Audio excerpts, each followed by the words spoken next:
Welcome to Gita kitchen. ఈరోజు మనము బాస్మతి రైస్తో బగారన్నం రైస్ కుక్కర్లో ఎలా వండాలో చూద్దాము.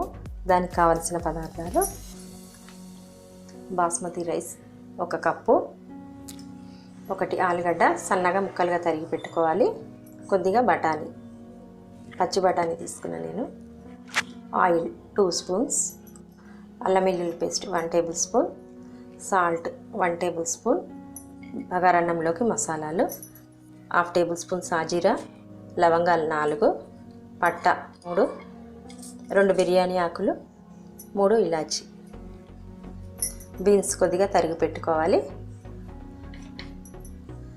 కొత్తిమీర, 1 క్యారెట్ ముక్కలుగా తరిగి పెట్టుకోవాలి, 3 పచ్చిమిర్చి, 1 ఉల్లిపాయ, కొద్దిగా జీడిపప్పు.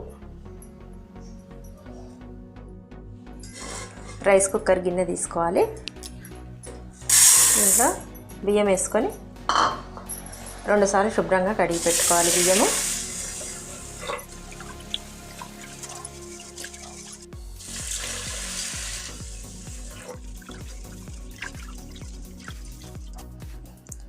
శుభ్రంగా కడిగి పెట్టుకున్న తర్వాత బియ్యం ఇలా మనం ఏ కప్పుతో బియ్యం తీసుకున్నామో అదే కప్పుతో 2 కప్స్ వాటర్ తీసుకోవాలి. 1 కప్పు బియ్యానికి 2 కప్స్ వాటర్ తీసుకోవాలి. మనం బాస్మతి రైస్ పాత బియ్యం తీసుకుంటే 1 కప్పుకి 2 కప్పుల నీళ్ళు పోయాలి. అవే కొత్త బియ్యం అయితే 1 కప్పుకి 1 కప్పు సగం నీళ్ళు పోయాలి. అలా అయితే మంచిగా కరెక్ట్గా వస్తుంది. పక్కకు పెడదాం. స్టవ్ ఆన్ చేసుకొని ఒక ప్యాన్ పెట్టుకుందాము. ప్యాన్ వేడైంది, ఆయిల్ వేసుకోవాలి.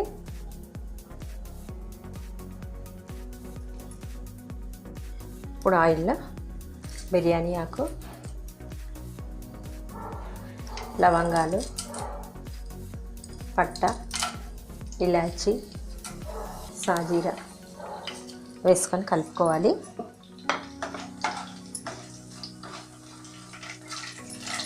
ఇప్పుడు దీంట్లో ఉల్లిపాయ ముక్కలు,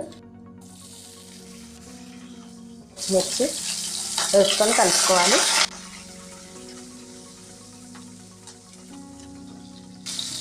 తర్వాత క్యారెట్ ముక్కలు, బీన్స్ వేసుకొని కలుపుకుందాం. జీడిపప్పు వేసుకొని కలుపుకోవాలి. తర్వాత బఠానీ వేసుకొని కలుపుకోవాలి. ఇప్పుడు ఆలుగడ్డ ముక్కలు వేసుకుందాము. ఆలుగడ్డ ముక్కలు వేసుకొని కలుపుకోవాలి. ఇప్పుడు అల్లం వెల్లుల్లి పేస్ట్ వేసుకొని కలుపుకోవాలి.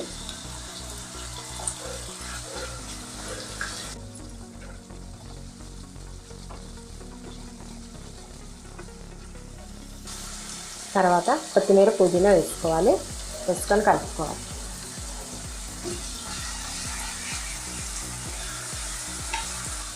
వీటిలో కొద్దిగా సాల్ట్ వేసుకుందాము. వేసుకొని కలుపుకోవాలి.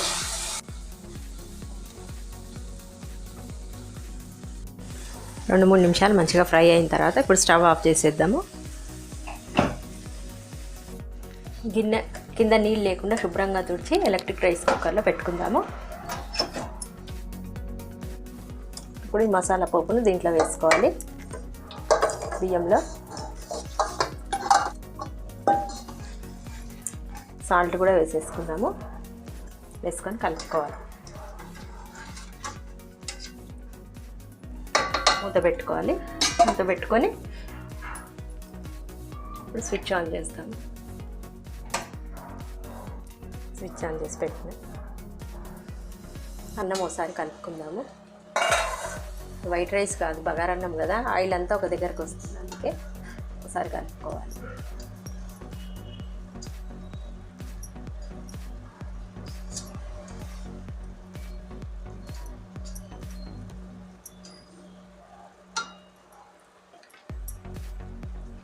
మూత పెట్టుకుందాము.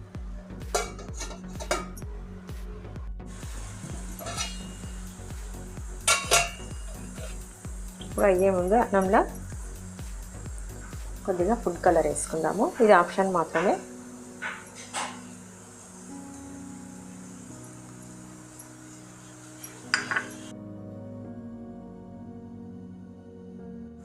అన్నం అయింది, స్విచ్ ఆఫ్ చేసేద్దాం. బగారా అన్నం ఒక ప్లేట్లోకి సర్వ్ చేసుకున్నాము.